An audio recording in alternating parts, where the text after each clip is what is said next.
श्री सीतारामचंद्राभ्या नमः। वाल्मीकि रामायण अयोध्याकांड सर्ग 71 श्लोक 1 से 46। भरत ने देखी अयोध्या की दुर्वस्था। सत्यं शिवम सुंदरम श्रीराम। श्रीमद्वाल्मीकीय रामायण। श्री सहित दिनकर बंस भूषण काम बहु छवि सोहई। नव अंबुधर बरगात अंबर पीत सुर मन मोहई। मुकुटांग दादी विचित्र भूषण अंग अंगन ही प्रति सजे। अंभोज नयन बिसाल उर्भुज धन्य नर निरखंतीजे। भरत लौटे तो अयोध्या ने उनका स्वागत उत्सव से नहीं बल्कि सन्नाटे से किया। अयोध्याकांड सर्ग 71 श्लोक 1 से 46 में अयोध्या की यह दुर्वस्था हृदय को झकझोर देती है। जय श्री राम।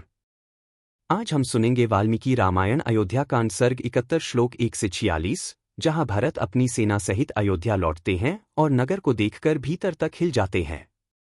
पिछले भाग अयोध्याकांड सर्ग 70 श्लोक 1 से 30 में दूतों ने भरत को वशिष्ठ जी का संदेश दिया था। भरत ने पिता और परिवार की कुशल पूछी थी और फिर शत्रुघ्न के साथ अयोध्या लौटने का निश्चय किया था। आज वाल्मीकि रामायण अयोध्याकांड सर्ग 71 श्लोक 1 से 46 में यात्रा बाहरी से अधिक भीतरी बन जाती है। भरत केवल मार्ग नहीं पार कर रहे बल्कि अनजाने दुख की दहलीज पर पहुंच रहे हैं और अयोध्या की निस्तब्धता उनके मन में छिपे भय को सच साबित करने लगती है। एक सप्ततितमः सर्ग। रथ और सेना सहित भरत की यात्रा। विभिन्न स्थानों को पार करके उनका उज्जैना नगरी के उद्यान में पहुंचना और सेना को धीरे धीरे आने की आज्ञा दे स्वयं रथ द्वारा तीव्र वेग से आगे बढ़ते हुए सालवन को पार करके अयोध्या के निकट जाना, वहां से अयोध्या की दुर्वस्था देखते हुए आगे बढ़ना और सारथी से अपना दुखपूर्ण उद्गार प्रकट करते हुए राजभवन में प्रवेश करना। सप्रांगुखो राजगृहाद्भिनिर्याय वीर्यवान ततः सुदामा द्युतिमान संतीर्यावेक्ष्यता नदीम एक ह्रादिनी दूरपारा च प्रत्यक्स्रोतस्तरंगिणीम शतद्रुमतरच श्रीमान नदीमिक्ष्वाकुनंदनः दो। राजगृह से निकलकर पराक्रमी भरत पूर्व दिशा की ओर चले। उन तेजस्वी राजकुमार ने मार्ग में सुदामा नदी का दर्शन करके उसे पार किया। तत्पश्चात इक्ष्वाकुनंदन श्रीमान भरत ने, जिसका पाठ दूर तक फैला हुआ था, उस हादिनी नदी को लांघकर पश्चिमाभिमुख बहने वाली शतकु नदी सतलज को पार किया। 1-2 अयोध्या से जो 5 दूत चले थे वे सीधी राह से राजगृह में आए थे। अतः उनके मार्ग में जो स्थान पड़े थे वे भरत के मार्ग में नहीं पड़े थे।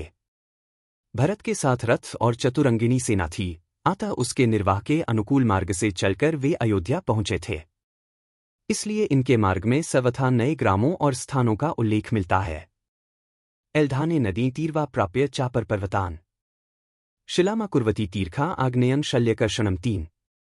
वहां से एल्धान नामक गांव में जाकर वहां बहने वाली नदी को पार किया। तत्पश्चात वे अपर पर्वत नामक जनपद में गए।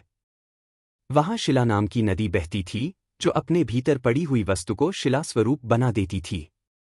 उसे पार करके भरत वहां से आग्नेय कोण में स्थित शल्यकर्षण नामक देश में गए, जहां शरीर से कांटे को निकालने में सहायता करने वाली औषधि उपलब्ध होती थी। 3 सत्यसंधः शुचिर्भूत्वा प्रेक्ष्माणः शिलाभाम अभ्यगात समः शैलान वन चैत्रर्थ प्रतिचार। तदंतर सत्य प्रतिज्ञ भरत ने पवित्र होकर शिलावाह नामक नदी का दर्शन किया, जो अपनी प्रखर धारा से शिलाखंडों बड़ी बड़ी चट्टानों को भी बहा ले जाने के कारण उक्त नाम से प्रसिद्ध थी। उस नदी का दर्शन करके वे आगे बढ़ गए और बड़े बड़े पर्वतों को लांघते हुए चैत्ररथ नामक वन में जा पहुंचे। 4 सरस्वती च गंगा च युग्मिन प्रतिपद्य च उत्तरान वीरमत्स्याना भारुंडम प्राविशद वनम 5। तत्पश्चात पश्चिम वाहिनी सरस्वती तथा गंगा की धारा विशेष के संगम से होते हुए उन्होंने वीरमत्स्य देश के उत्तरवर्ती देशों में पदार्पण किया और वहां से आगे बढ़कर वे भारुंड वन के भीतर गए। 5 वेगिनी चकुलिंगाख्या ह्रादिनी पर्वतावृताम यमुना प्राप्य संतीर्णो बलमाश्वास्य तदा 6।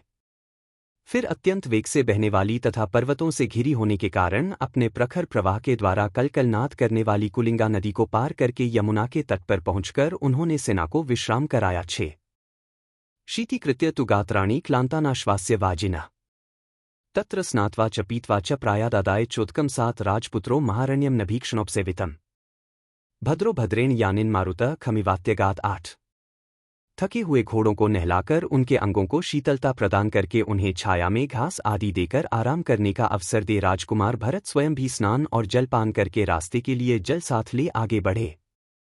मंगलाचार से युक्त हो मांगलिक रथ के द्वारा उन्होंने, जिसमें मनुष्यों का बहुधा आना जाना या रहना नहीं होता था, उस विशाल वन को उसी प्रकार वेगपूर्वक पार किया जैसे वायु आकाश को लांग जाती है। 7 से 8 भागीरथी दुष्प्रतरा संशुधाने महांदीम उपायाद राघवस्तूनम प्रागवटे विश्रुते पुरे 9।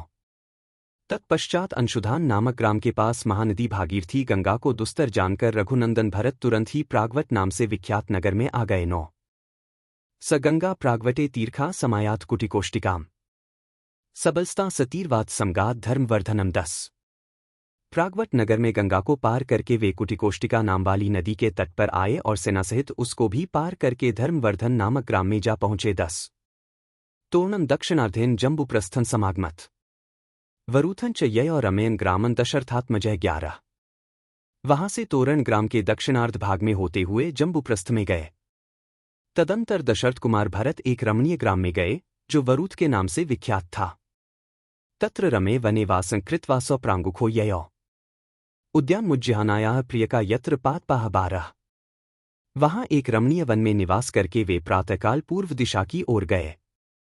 जाते जाते उज्जिहाना नगरी के उद्यान में पहुंच गए जहां कदम नाम वाले वृक्षों की बहुतायत थी। 12 सतांस्तु प्रियकान प्राप्य शीघ्रानास्थाय वाजिना अनुज्ञाप्यात भरतो वाहिनी त्वरितो ययो 13।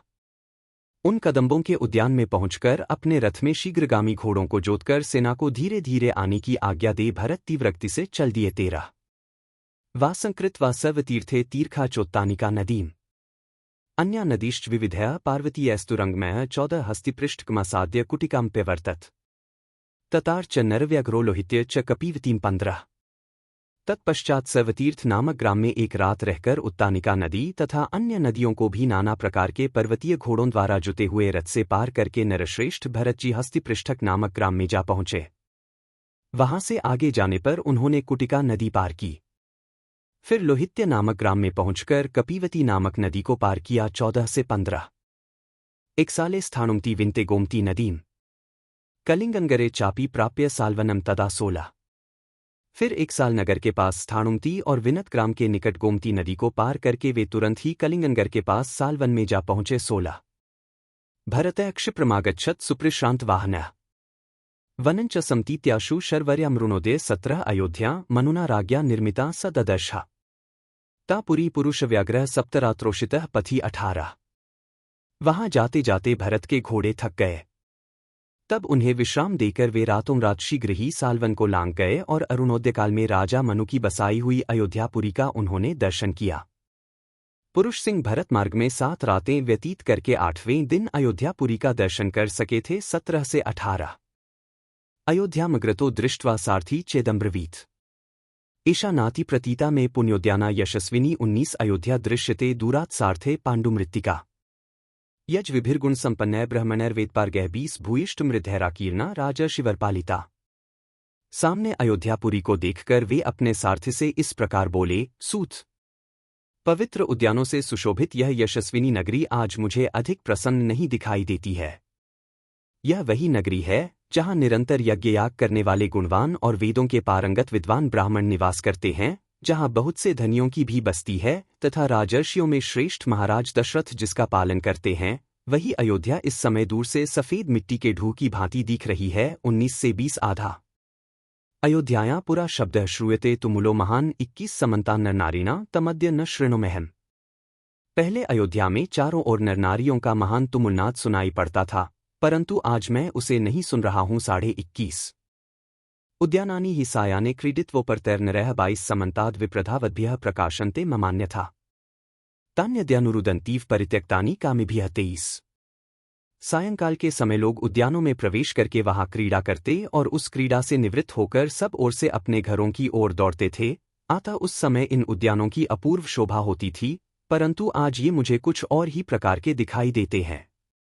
वे ही उद्यान आज कामीजनों से परित्यक्त होकर रोते हुए से प्रतीत होते हैं। 22 से 23 अरण्यभूतेव पुरी सार्थे प्रतिभाति माम नह्यत्र यानैर्दृश्यन्ते न गजैर्न च वाजिभिः निर्यांतो वाभियांतो वा निर्मुख्या यथा पुरा। 24 सार्थे यह पुरी मुझे जंगल सी जान पड़ती है। अब यहाँ पहले की भांति घोड़ों, हाथियों तथा दूसरी सवारियों से आते जाते हुए श्रेष्ठ मनुष्य नहीं दिखाई दे रहे हैं। 24 उद्यानानि पुरा भांति मत प्रमुदितानि च जनाना रतिसंयोगेष्वत्यंत गुणवंती च 25 तान्येतान्यद्य पश्यामि निरानंदानी सर्वश स्रस्तपर्णनुपथन विक्रोशद्भिरिवद्रुमः 26। जो उद्यान पहले मदमत्त एवं आनंदमग्न भ्रमरों, कोकिलों और नर नारियों से भरे प्रतीत होते थे तथा लोगों के प्रेम मिलन के लिए अत्यंत गुणकारी, अनुकूल सुविधाओं से संपन्न थे, उन्हीं को आज मैं सर्वथा आनंद शून्य देख रहा हूं। वहां मागर पर वृक्षों के जो पत्ते गिर रहे हैं, उनके द्वारा मानो वे वृक्ष करुण क्रंदन कर रहे हैं, और उनसे उपलक्षित होने के कारण वे उद्यान आनंदहीन प्रतीत होते हैं। 25 से 26। नाद्यापि श्रूयते शब्दो मत्ताना मृग पक्षिणाम सरकता मधुरा वाणी कलम व्याहरता बहु 27। रागयुक्त मधुर कलरव करने वाले मतवाले मृगों और पक्षियों का तुमुल शब्द अभी तक सुनाई नहीं पड़ रहा है। 27। चंदना गुरु संपृक्तो धूप सम्मूर्छितो मल्ला प्रवाति पवन श्रीमान की नुनाद्य यथा पुरा। 28। चंदन और अगुरु की सुगंध से मिश्रित तथा धूप की मनोहर गंध से व्याप्त निर्मल मनोरम समीर आज पहले की भांति क्यों नहीं प्रवाहित हो रहा है। 28। भेरी मृदंग वीणाना कौन संघटितः पुनः किमद्य शब्दों विरतः सदादीन गतिया पुरा। 29। वादन दंड द्वारा बजाई जाने वाली भेरी, मृदंग और वीणा का जो आघातजनित शब्द होता है, वह पहले अयोध्या में सदा होता रहता था, कभी उसकी गति अवरुद्ध नहीं होती थी, परंतु आज वह शब्द न जाने क्यों बंद हो गया है। 29। अनिष्टानि च पापानि पश्यामि विविधानि च निमित्तान्यमनोज्ञानी तेन सीत्ति में मनः। 30। मुझे अनेक प्रकार के अनिष्टकारी, क्रूर और अशुभ सूचक अपशकुन दिखाई दे रहे हैं, जिससे मेरा मन खिन्न हो रहा है। 30। सर्वथा कुशलम सूत दुर्लभम मम बंधुषु तथा यस्ति सम्मोहे हृदयम सीत्तीव में। 31। सार्थे इससे प्रतीत होता है कि इस समय मेरे बांधवों को कुशल मंगल सर्वथा दुर्लभ है, तभी तो मोह का कोई कारण न होने पर भी मेरा हृदय बैठा जा रहा है। 31। विषण्णा श्रांत हृदयस्त्रस्तः संलुलितेन्द्रिया भरतः प्रविवेशाशु पुरीमिक्ष्वाकुपालितां। 32। भरत मन ही मन बहुत खिन्न थे, उनका हृदय शिथिल हो रहा था, वे डरे हुए थे और उनकी सारी इंद्रियां क्षुब्ध हो उठी थीं। इसी अवस्था में उन्होंने शीघ्रतापूर्वक इक्ष्वाकुवंशी राजाओं द्वारा पालित अयोध्यापुरी में प्रवेश किया। 32। द्वारेण वैजयन्तेन प्राविशत श्रांतवाहनः द्वारस्थैरुत्थाय विजयमुक्तस्तैः सहितो ययो। 33। पुरी के द्वार पर सदा वैजयंती पताका फहराने के कारण उस द्वार का नाम वैजयंत रखा गया था। यह पुरी के पश्चिम भाग में था। उस वैजयंत द्वार से भरत पुरी के भीतर प्रविष्ट हुए। उस समय उनके रथ के घोड़े बहुत थके हुए थे। द्वारपालों ने उठकर कहा, महाराज की जय हो, फिर वे उनके साथ आगे बढ़े। 33। सत्वने का गृहहृद्यो द्वारस्थम प्रत्यर्चतन जनम सूतम श्वप्तेह क्लांतमब्रवीत तत्र राघवः। 34। भरत का हृदय एकाग्र नहीं था, वे घबराए हुए थे। अतः उन रघुकुलंदन भरत ने साथ आए हुए द्वारपालों को सत्कारपूर्वक लौटा दिया और केकयराज अश्वपति के थके मांदे सारथी से वहां इस प्रकार कहा। 34। किमह त्वर्यानितः कारणेन विनानघ अशुभाशंकी हृदयम शीलन च पत्तीव में। 35। निष्पाप सूत मैं बिना कारण ही इतनी उतावली के साथ क्यों बुलाया गया? इस बात का विचार करके मेरे हृदय में अशुभ की आशंका होती है। मेरा दीनतारहित स्वभाव भी अपनी स्थिति से भ्रष्ट सा हो रहा है। 35। श्रुतानुयादृशा पूर्वनृप्तिना विनाशने आकारांस्तानः सर्वानिः पश्यामि सार्थे। 36। सार्थे अब से पहले मैंने राजाओं के विनाश के जैसे जैसे लक्षण सुन रखे हैं, उन सभी लक्षणों को आज मैं यहां देख रहा हूं। 36।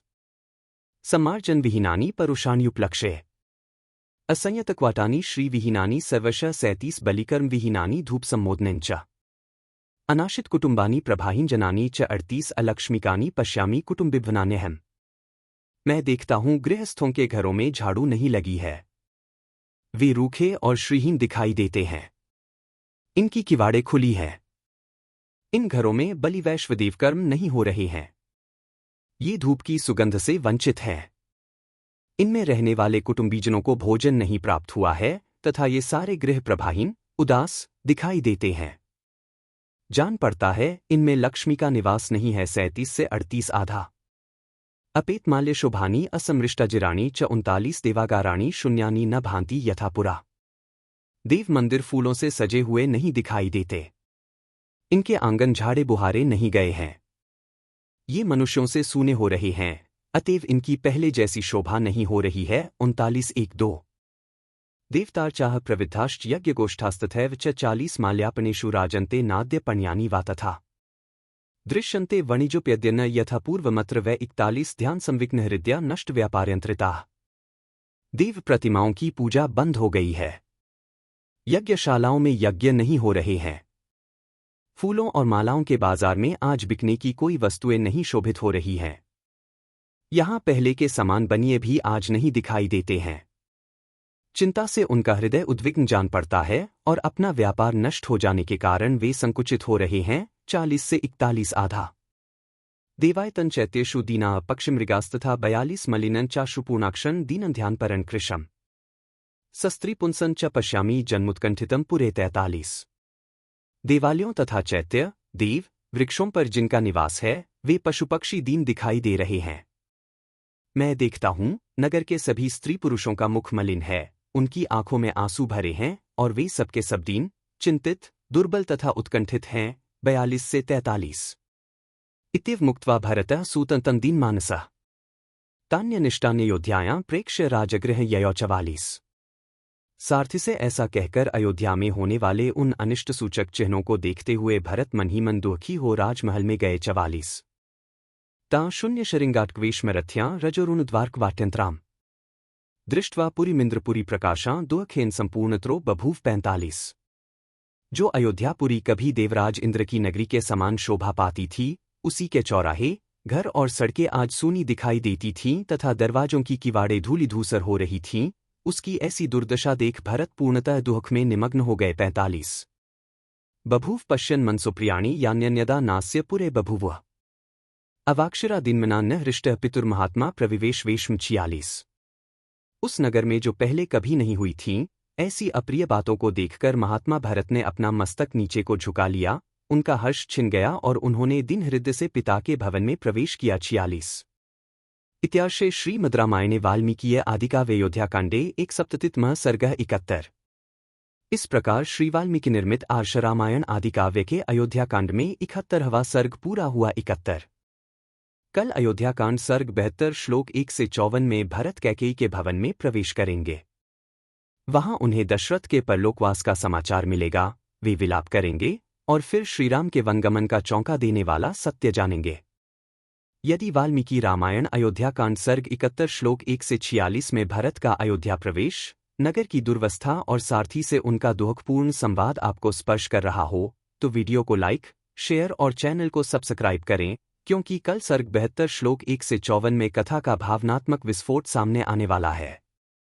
बार बार बर मागो हर्षी देहु श्रीरंग पद सरोज अनपाइनी भक्ति सदा सत्संग कथा विसर्जन होत है, सुनो वीर हनुमान। जो जन जंग से आए हैं सो तंग कर ही पयान। बोलो सियावर रामचंद्र जी की जय। राम भक्त हनुमान जी की जय। उमापति महादेव जी की जय। मंगल भवन अमंगलहारी द्रवहु सुतसरथ अजिर बिहारी। दीन दयाल बिरिदु संभारी हरहु नाथ मम संकट भारी। जय सिया राम जय जय सिया राम।